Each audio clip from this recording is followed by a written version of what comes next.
How we doing? It's a Saints man, small van driver on the CX, and it's Saturday 29th, 8 o'clock at night. I don't know when this will come out. I'll schedule it for later, but it may come out Sunday because it's normally quite busy on the feed. Um, yeah, new contacts and a ferry journey. It's been a very interesting week and a very good week. Um, First of all, the not good news, the fuel prices. Absolutely shocking at the moment on my fuel cards, UK Fuels and BP. They're higher than the pump prices. Work that one out. Simple thing is, I use my own card and pay pump prices. My fuel price this week with VAT was 145, and I can get it at fuel prices for 143, and that's from a BP garage. And believe it or not, one of my cards is BP card. I can't be asked to phone them. We just don't use the cards. Simple as that. You don't use the cards, they'll come back with a better offer, hopefully. But next week, it's gone even higher. So I'm presuming fuel at the fuel pump is normally a couple of weeks behind fuel card prices. So I'm presuming the fuel's going to go up. But we'll see. Anyway, let's get on to the matter of the week in the life. Monday, I couldn't book nothing in because I had blood. I had to give bloods for my diabetes. 4 lots of bloods, which I do normally every 12 months. But it's been over 12 months because my doctors is shocking at the moment. They haven't even got a diabetic nurse. They get one in. Don't get me on that. But we did get a job. After 8 o'clock, I got a job. It was at 9:30, and it was Wellingborough to Hawley, which was fine. It was 8 boxes, and it was down to a place called Hawley, and no problem at all. That was near Gatwick, just round about near Gatwick. And I managed to get another job from Biggin Hill, the actual airport, which I've collected from 3 or 4 times, and that was going to Luton airport, and it was to meet an engineer in one of the hangars. And then I actually got another little job from Northampton to Northampton, very cheap. I do it. It's only 3 miles, and I pass it. It's where the delivery point is literally around the corner from where I live. So that just tops the money up nicely. And I hit target that day, even though I didn't start till 9:30. And I was home at 6:15. So it wasn't a bad day. And this is where my new contact came in. I'd worked for this company before through the CX. I'd won the jobs on the CX. And then what they did, they used to phone me and see if I was interested in the job before they put it on the CX. And then they put it through the CX. If you see what I mean, I didn't have to bid for it. And it's good money. But what they didn't know is when they were going to get these jobs in until the middle of the night. So it became a bit aggro because I was not quoting on jobs. Then if they hadn't got nothing, I hadn't got nothing for the next day. And they didn't know until the middle of the night whether they were going to, have to use subcontractors like me. And this was a while ago. So I worked from down again, but I was getting more other work through other customers. But they did contact me, and it was the manager. It was in fact, the man who runs the operation, and he said, "Do you want to?" We had a chat on the phone for about half an hour. This was last week, like as in week before, and we had a chat. He said that they're now getting regular work, but it's specialised work, and I'd done it before, and I'd been recommended by their 2 night guys, saying that this guy lives round the corner. Literally, it's just about less than a minute to get to. It's less than half a mile, and he lives round the corner, and he takes it to the right department because hospitals, you've got these are specialist bits of kit, and they need to go to the right department. So we had a chat on the phone, and he says, "Do you want to interested in becoming like we'll come to you, not through the CX." They were getting sick of the CX because they were getting any drivers turn up, and it was a contract that they don't want to lose. So I said I would be interested, but I wouldn't be able to do it every day because I've got other people that use me regular, and I didn't want to put all my eggs in one basket. But I said I would do the work, and it started on the Tuesday. So I went there Tuesday, and better with this, unless I let them know on a phone call by 4 o'clock if I'm available the next day. In other words, I haven't booked nothing in. If I booked something in, I just let them know, text message, say can't work the next day, got something on, they come back, okay, no worries. So it works on a nice basis. And they're the same with me. If I haven't got no work, they will send me a text. Okay, it's in the night. It's about 2 o'clock in the night. So, and it's happened once so far, saying, sorry, Dave, we haven't got, it's unexpectedly quiet. Our guys can cover it. Fair enough. So, sort of a long-winded way of explaining it. But, so the Tuesday, I did Adam Brooks Hospital. I picked up at 5:45 in the morning. It's really good money. It was good money for me. And it's early starts, and I do early starts, it doesn't bother me. And it was 3 drops. It was Adam Brooks Hospital, and then there was 2 drops around the Ipswich area. And when I finished the job, it's through a scanner. I've got a scan. I've got my own on my app on my phone, their scanner, and it's all good. Yep, I had to learn the scanner. I had to, when I get there, I scan in on my phone to say what time I get there, and when I finish, the total mileage I write down, and I invoice them once a week with my week's work. So it works well because I'm normally done by 9:30, and whatever mileage it is, I get paid that mileage, and I've got a really good start to the day. I'll come to it at the end of the week to let you know how it affects my week in a positive way. So we did that Tuesday. We went down around the Ipswich area, and I had a really good day Tuesday. I picked a job up from Bury St Edmunds to Bury St Edmunds, no miles. I was 8 miles from it when I finished the first job, and it was to help a driver with 2 ovens onto his van, a Luton van from a business premises. Absolutely easy. I put on my minimum because only 8 mile away, and it took 10 minutes, and the job was 10 minutes. That's what it said, and it was 10 minutes. It was 2 ovens. Yeah, they were heavy. They were 60 kilos, but awkward. But we got them on a Luton because it was a tail lift. Easy.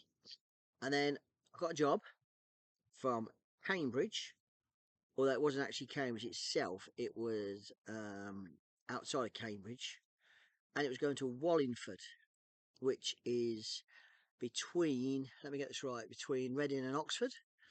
That did that job, and I thought, you know what, that's good enough for me. I'll be able to get home. I can drive home from here, and the mileage will still be okay. And I picked up the job, which I'd done on a Monday, which again was not much money, but I was going by it. You pick up at 6:15, you drop it off 3 miles away, and I was home at 6. And a really good day Tuesday. Tuesday was a really cracking day, so happy with that. And then we come to Wednesday. Again, I let them know I hadn't booked nothing in for Wednesday. Said I'd be in at 6:15, and got a message.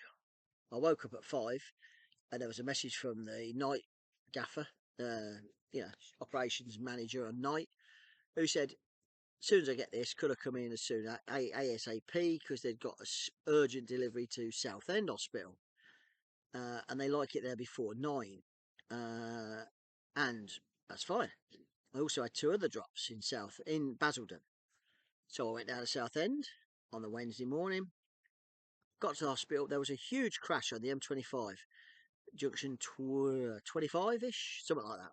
But a huge crash. They shut the motorway one side, and the other side was chocker. Luckily, I managed to get off before them, went a few back roads, got back on, and I still got to Southend Hospital at Harper State and delivered.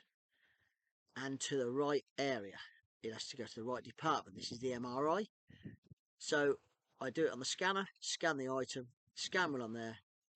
No CX involved. And then I had 2 drops in Basildon, very close to each other as well. Again, good money earner, early start. Job was done by 9:30, and I'd got a job then from Halstead, which is, you see, at Cambridge. Well, it's to the right of Cambridge. It's in the middle of nowhere, really. It's north of Colchester.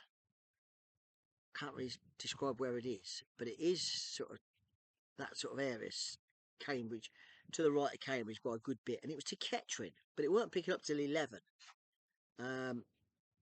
which is no problem. And it was a wooden crate, and it was quite a heavy wooden crate, nearly 300 kilos. which is fine. And it was slightly longer than a pallet. I don't know whether it had gone in a small van, but with my L2 Doblo, yeah, it went in okay, fitted, and it got me to Kettering, early finish. And it was an early finish. I was done by 2 o'clock, home at 2 o'clock. So with the early start, I got home. I almost hit target that day, almost. 7 quid short. Not a problem. Then we come to Thursday. I'd said that I was available for this new contact, this customer. I would be available Thursday.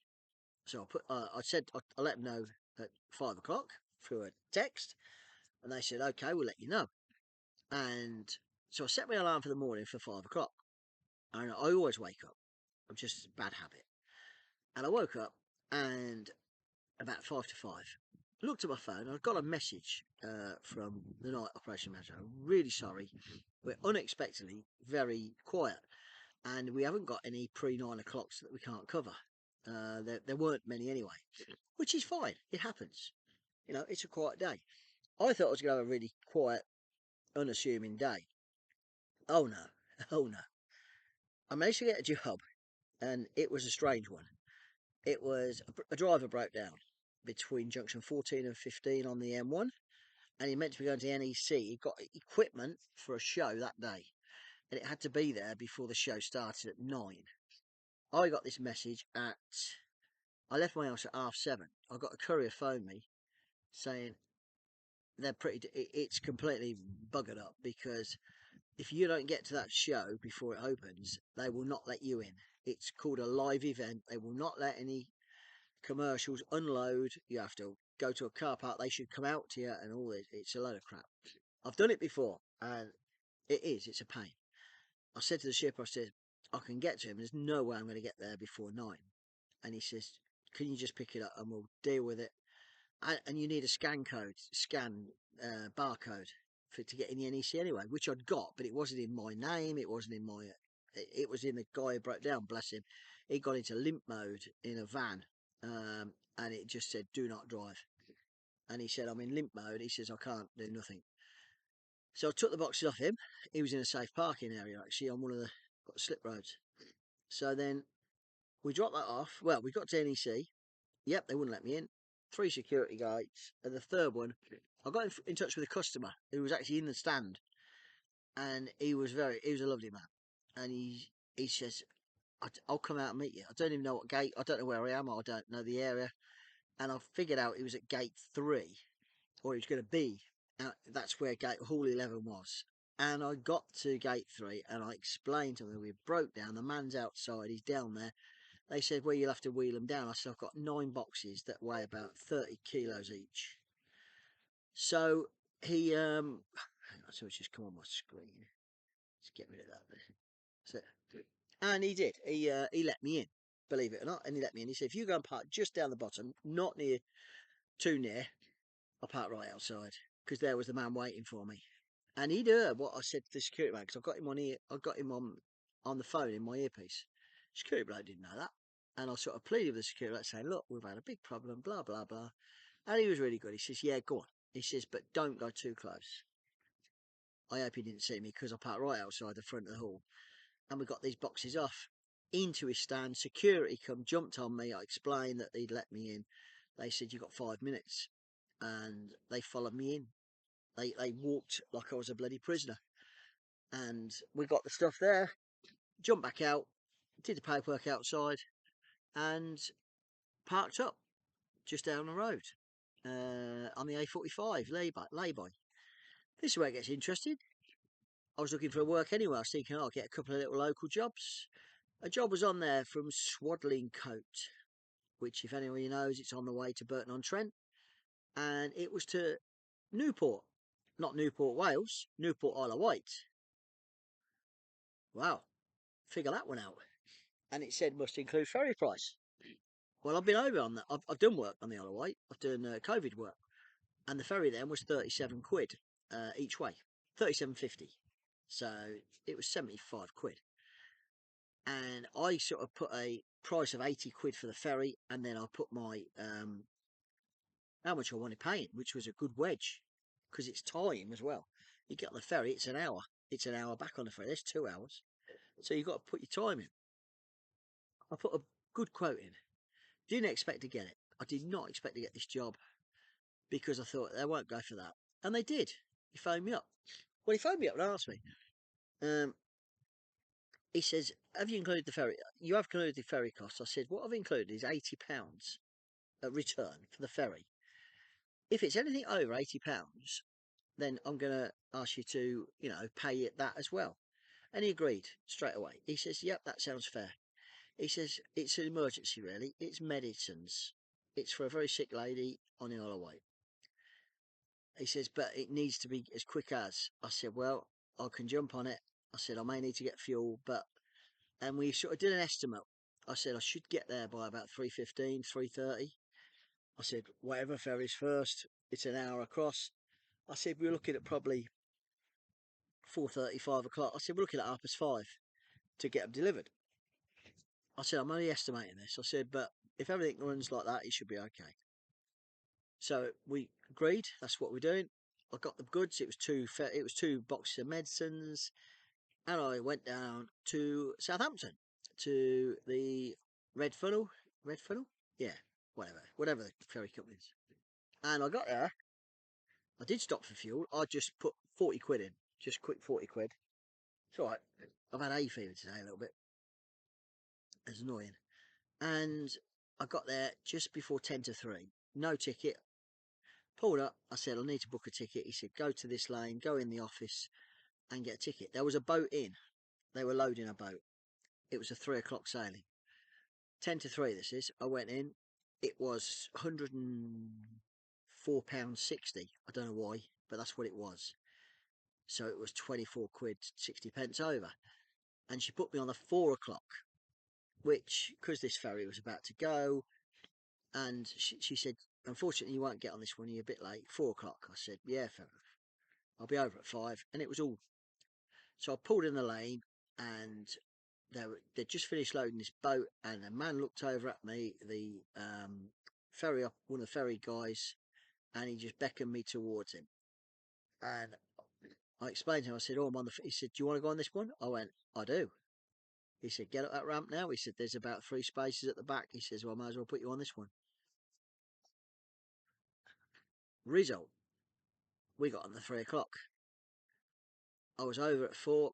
Lovely. It's great crossing the Isle of Wight. Solent. There's so many yachts, but it's really nice. Got across at 4. I phoned the lady at 4 when I was just about to go off the ferry. I said, I'm going to be with you about 4:30. I said, because you're in Newport. And she said, oh, fantastic. I went to a residential address. She was there. She was happy as anything. Young lady as well. So hopefully she got the right medicines which make her better. And I turned and burned. I went straight back to the ferry port. I didn't even bother looking round. I wanted to get back to the mainland for a certain time. I knew I'd be out tramping, and I wanted to get back to Southampton to see if I could get a job for the next day. And I got back to the ferry terminal, and I got back there at about 10 to 5, something like that, 4:45, and they were loading the 5 o'clock. I was booked on the 6:30, and they were loading the 5 o'clock ferry, and they put us in a standby. I was the 4th car in a standby lane, and same thing happened. Waved us forward, filled the boat up, and I was back over in Southampton 20 to 6. Absolute result. I didn't even think I'd be delivering them, and I was back in Southampton. There was a couple of jobs going, but I was a bit knackered. I quoted on them high. I thought, well, if I'm going to do them, they're going to be high. One was to Nottingham and one was to... I can't think, but I didn't get them. So I tramped in Whiteley, which is where I normally do the laptops. It's a lovely, if you want to tramp somewhere, it's called the Forum Parkway. And it's a businesses, it's not distribution, it's not engineering like that. They're all offices for solicitors, they're more business. And I got a cracking night's sleep. I got a bag of chips. I got my kettle with me, I had a cup of tea, ate the chips by the lake and set the bed up. Oh, I went to Roundham Services first out of Southampton and went and got a shower. Here's a tip for you. If you're going on the north side, or what I'd call going east, the north side of the M27, there's no showers. How do you get a shower? You go under the subway to the south side. It's a 2-minute walk, 3 showers, absolutely spot on. So we got a shower, set the bed up, and went parked at Whiteley, had a cracking night's kip. And it was a one of my biggest paying days on that Thursday.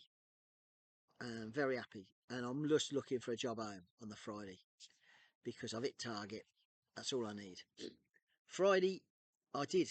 I woke up. I slept like a log in a van, absolutely quiet as no noise, and I slept. And I woke up, and there was a Southampton to Reading on there, pick up within 3/4 of an hour, and I was 12 miles from it.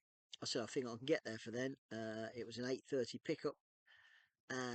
Up to 8:30, I got there at 8:20, and I got over £1 a mile for that. That got me nearer home. And then there was a working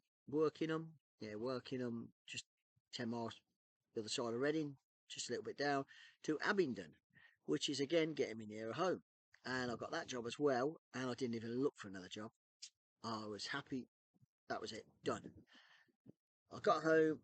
I started at 8:15, and I was done by 2:45. Home, finished. Although I did pop out later because the laptop people phoned me. They got a laptop for Monday going to Reading, which I've done numerous times. It's a good payer. So I'm doing the laptop on the Monday. I let this company know who are subcontracting work to me that I can't work Monday because I've got one of my own customers who has done a job, and they're absolutely fine. It's fair play, no worries. I said I should be okay Tuesday because I'm looking to get back. So that's how it was. A really good week. Total. Let's go for the figures. This is where I said about having a customer who pays a bit more money or pays a proper rate. I did 1,360 miles and my duty time was 45 hours over 5 days, 9 hours a day. So it cut me hours down by an hour. Yeah, that's right. Yeah, 9 5's 45. Yeah. So 34-hour driving, not much waiting around. My money was 1,144 plus VAT, 1372.80. Take 10% for the VAT man, leaves me with 1,235.52, and that makes that £247 a day. So having a customer and no dead miles, because remember I'm only going down the road for my pickups. My pence per mile was 90 pence, and that is probably 12 to 15 to 20 pence between that range more than it has been. I've been averaging about 75, 77. So it's all positive. How much this continues with these jobs, these hospital jobs, going to departments, who knows? Obviously, I've got a good start Monday. My aim is to get back every day, so I'm available to do these. But if a job comes up from one of my, other customers, I'm not going to turn it away because they've been good to me. So, but it gives us another string. I don't subcontract work out. I told the company down the road that I don't subcontract out. So I won't. And he said, why? He says, you say you don't. I said, no, because I don't trust it. I'm not, I'm not one for trusting other drivers. I like to do it myself.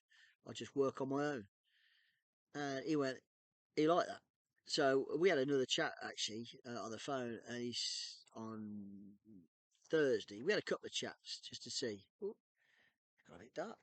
To see how it is, and he seems happy. So we'll see how that continues. Fuel's gone up next week. Mad. I don't know why, but it has. It's just gone mad. So I'll be using my own card, my own business card, and getting it at 143, 145. I think it's up to about 149. So I don't know what's going on. But hey, we all have fuel card issues. I could swap and change. I'm very tempted to drop to one card. I've got 3 at the moment. UK Fuels, BP, which is UK Fuels, different one, Eden, and a BP Flexi one, and they're just not even close at the minute. So I think I'm having a good week. I've had a really good weekend at the moment. I say it's Saturday. Went fishing this morning, caught 5 carp, caught one nice one, £9. And tomorrow we've got one of the daughters coming around with the grandkids, one of the grandkids, and we're having a chill out. We're going to pop out tomorrow, do a little bit, and then we're back on it Monday. 25 minutes. Wow. If you're still listening, well done. Subscribe. You must have nothing to do but subscribe. It don't cost nothing. It gets me more subscribers as well. I've got to catch some of these big guys up. Got to go now. We're going out now. Going down the road a little bit. Have a couple of beers and something to eat. Speak later.